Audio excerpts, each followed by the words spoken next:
Hello नमस्कार साथियों।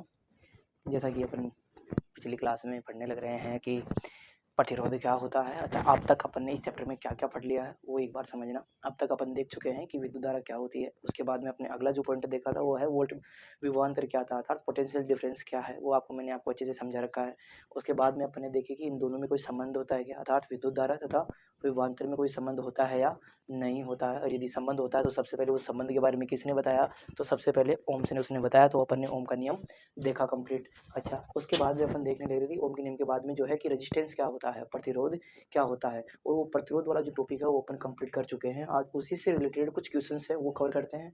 उसके बाद में अपन देखेंगे आगे कि ये जो प्रतिरोध है किन किन कारकों पर निर्भर करता है, और उसके बाद में जो अपना लास्ट पॉइंट रहेगा वो रहेगा रजिस्टिविटी, या अपन कहेंगे प्रतिरोधकता क्या होती है। समझ गए? तो चलिए आज स्टार्ट करते हैं आज की कक्षा। देखिए, पहला प्रश्न है कि विद्युत बल्ब के तंतु का प्रतिरोध यदि 1200 ओम है तो विद्युत और मतलब कोई विद्युत बल्ब है और उस तंतु का जो प्रतिरोध है यानी कि जो फिलामेंट होता है उस बल्ब के अंदर, उसका जो प्रतिरोध दे रखा है हमारे पास 1200 ओम। कितना दे रखा है? 1200 ओम। और देखो, ओम किसका प्रतीक होता है आपको मैंने पहले ही बता रखा है कि जो ओम यूनिट होती है ओम, वो होती है रेजिस्टेंस की। अर्थात हमारे पास यहाँ आर का जो मान दे रखा है ना, आर का मान वो कितना दे रखा है?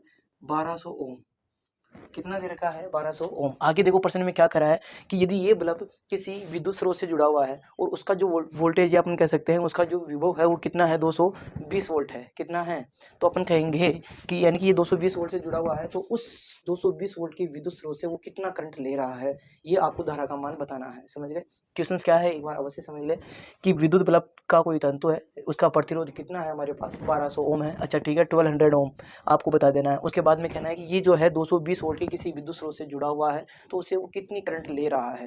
अर्थात अपन ये कह सकते हैं कि यहाँ पर आई का मान क्या होगा। अर्थात हमारे पास वी का जो मान दे रखा है वो कितना दे रखा है? 220 वोल्ट दे रखा है। ठीक है। अच्छा, पूछा क्या है आपसे? आई का मान पूछ रहा है कि आई का मान क्या होगा। तो देखो, मैंने आपको पिछले ही वीडियो में समझाया है कि ओम के नियम के अनुसार अपन कह सकते हैं कि V बराबर होता है आई आर। क्या होता है? I R. ये आपको समझ आनी चाहिए। अच्छा, अब बात करते हैं किसकी। V बराबर आई आर है तो अपन यहाँ आई का मान निकाल सकते हैं। देखो, आपके पास आर का मान दिया हुआ है, V का मान दिया हुआ है, अर्थात अपन यहाँ से किसका मान निकाल सकते हैं? आर का मान निकाल सकते हैं। कैसे निकालोगे कि देखो V का मान क्या है, अब आई आर को इधर ले आओ तो V अपन क्या हो जाना है? आर, और बराबर क्या हो जाएगा? आई। वी का मान कितना दे रखा है हमारे पास? 220 वोल्ट दे रखा है। कितना दे रखा है? 220 वोल्ट। एज इट इज आप समीकरण में रख दीजिए। उसके बाद में आर का मान दे रखा है आपके पास कितना? 1200 ओम। ठीक है, जीरो से जीरो कैंसिल। आप इनको कट कर लीजिए। कट करोगे आप तो आपके पास जो आंसर निकल के आएगा, आंसर निकल के आएगा आपके पास समथिंग 0.18 एम्पियर के समथिंग। आप सोल्व करना चाहो तो कर सकते हो कि जब 22 को भी काटोगे 2 से तो 11 हो जाना है, इधर कितना हो जाना है? 60 हो जाएगा। कितना हो जाएगा? 60। अब देखो 11 का भाग देखो तो 110 यानी कि 0.18 के समथिंग आएगा। 0.18 एम्पियर। किसका मान आया है ये आपके पास? आई का। एम्पियर मैंने क्यों लगाया है तो आप समझ जाना, एम्पियर इसलिए लगाया क्योंकि आई का जो यूनिट होता है वो क्या होता है? एम्पियर। समझ गए सभी? तो ये आप ध्यान रखना। 1 मिनट रुकिएगा।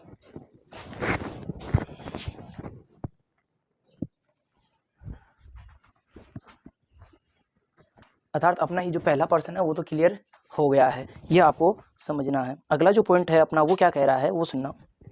देखो, अगला जो पॉइंट है ना वो कह रहा है कि एक कोई विद्युत हीटर है और वो सेम इलेक्ट्रिक सोर्स से जुड़ा हुआ है। एक विद्युत हीटर है वो सेम इलेक्ट्रिक सोर्स से जुड़ा हुआ है। तो आपको बताना है, आपको क्या बताना है कि विद्युत हीटर किसी कुंडली का प्रतिरोध कितना दे रखा है हमारे पास? 100 ओम दे रखा है। तो V का मान यानी कि सेम इलेक्ट्रिक सोर्स से जुड़ा हुआ है वो, तो वो कितनी धारा लेगा।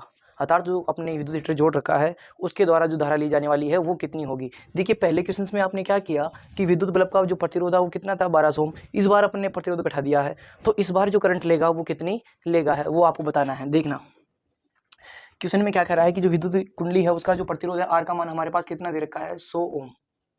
समझ गए सभी?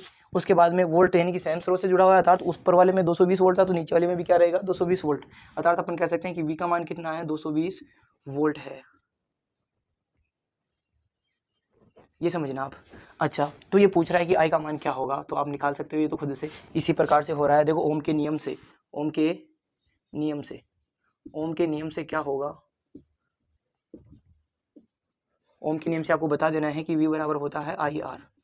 अर्थात आई निकालने के लिए अपन कह सकते हैं V अपॉन आर। तो देखो वी का मान कितना दे रखा है हमारे पास ऑलरेडी 220 वोल्ट, अर्थात आर का मान है हमारे पास कितना 100, 0 से 0 कैंसिल, भाग दोगे तो कितना आ जाना है, अपन कह सकते हैं कि 2 बार तो पूरा पूरा निकल गया, पॉइंट बच गया, 0 उतार दिया तो 2.2 एम्पियर के समथिंग आ रहा होगा, ठीक है, 2.2 एम्पियर, ये आपको कवर करे लेना है। ऐसे ही एक पर्सन और है हमारे पास, वो पर्सन क्या कह रहा है कि कोई विद्युत हीटर है तो विद्युत स्रोत से धारा लेता है 4 एम्पियर की, कितने एम्पियर की लेता है, टर्मिनल के मध्य विभवांतर हमारे पास दे रखा है 60 वोल्ट, कितना दे रखा है 60 वोल्ट। तो आपको बताना है कि ये जो 60 वोल्ट है उनके टर्मिनल के बीच में, यदि इसके वोल्टेज को बढ़ा करके 120 वोल्ट कर दिया जाए तो वो कितनी धारा लेगा। पर्सन क्या है दोबारा समझ लेना, पर्सन यदि समझ में आ गया तो आंसर आप खुद से कर जाओगे वरना नहीं कर पाओगे। पर्सन क्या कह रहा है, पर्सन आपसे कह रहा है कि विद्युत हीटर विद्युत स्रोत से 4 एम्पियर की धारा ले रहा है, और उस जो 4 एम्पियर की धारा ले रहा है कौन, विद्युत हीटर, और उसके जो टर्मिनल्स हैं उसके सिरों पर जो विभवांतर है वो कितना है 60 वोल्ट का है, कितना है 60 वोल्ट का। तो आपको क्या बताना है कि जब इसी टर्मिनल को अपन क्या करें कि इसका जो वोल्टेज है वो बढ़ा करके कितना कर दिया जाए 120 वोल्ट कर दिया जाए, तो अपने को बताना है कि वो कितनी धारा लेगा, ठीक है। तो देखो करना क्या है, सबसे पहले तो आपने इसका रेजिस्टेंस निकाल लीजिए। क्यों निकालोगे, क्योंकि अगले में आपने को देखो वोल्ट का मान तो दिया हुआ है और आई का मान पूछा है, तो आप अगले पर्सन में यदि आपके पास प्रतिरोध का मान होगा तो आप आई का मान निकाल सकते हैं, अर्थात अपन विद्युत धारा का मान बता सकते हैं, समझ गए। ये आपको करना है। तो करना क्या है देखना कि अपन देखेंगे कि विद्युत हीटर का जो स्रोत है एम्पियर, धारा का मान कितना है, आई का मान हमारे पास दे रखा है 4 एम्पियर, वोल्टेज का मान कितना है 60, अर्थात वी का मान कितना दे रखा है 60 वोल्ट। तो अब देखो ओम के नियम से यदि अपन देखें, ओम के नियम से यदि अपन देखें तो हमारे पास V बराबर होता है आई आर, समझ गए। अब देखो V का मान आपके पास दे रखा है, धारा का मान दे रखा है, तो रेजिस्टेंस निकल करके आ जाएगा। कैसे निकालना है, तो करना कुछ भी नहीं है। अच्छा V का मान कितना दे रखा है आपके पास 60, धारा का मान कितना दे रखा है, करंट का मान दे रखा है हमारे पास कितना 4, गुना क्या हो जाएगा R। देखो ये गुणा में है तो इधर किस में आ जाएगी, भाग में आ जाएगी। तो देखो क्या हो जाएगा, तो 60 डिवाइडेड कर देंगे अपन 4 बराबर क्या हो जाना है R। तो जब इसको 4 का भाग देखो किस में 60 में, तो कितना आ जाना है, तो देखो कितना हो जाएगा 15 के समथिंग आ रहा होगा आंसर।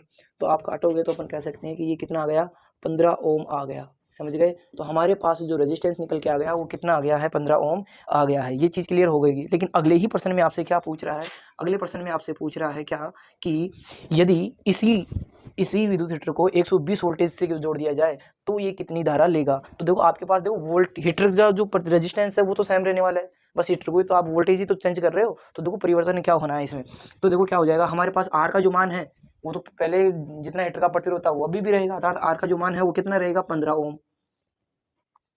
वोल्टेज का जो मान दे रखा है 120 वोल्ट, कितना दे रखा है, तो अपन सीधी सी बात है ओम के नियम से निकाल सकते हैं। ओम के नियम से क्या निकालोगे, धारा का मान निकालना है। तो देखो V अपॉन क्या हो जाएगा R बराबर क्या हो जाता है I। तो देखो V का मान हमारे पास कितना दे रखा है 120 बटे हुए कितना हो जाएगा R का मान 15।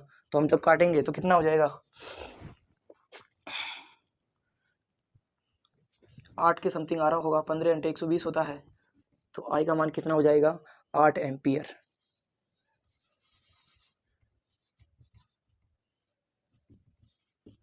ये आपका क्या आ जाएगा आंसर आ जाएगा। उम्मीद है कि ये क्वेश्चंस आपको दोनों क्लियर हो गए होंगे। आगे अपन बात करते हैं रजिस्टिविटी की। तो यदि आप इसको उतारना चाहते हैं तो उतार लें, स्क्रीनशॉट लें वीडियो को रोक करके।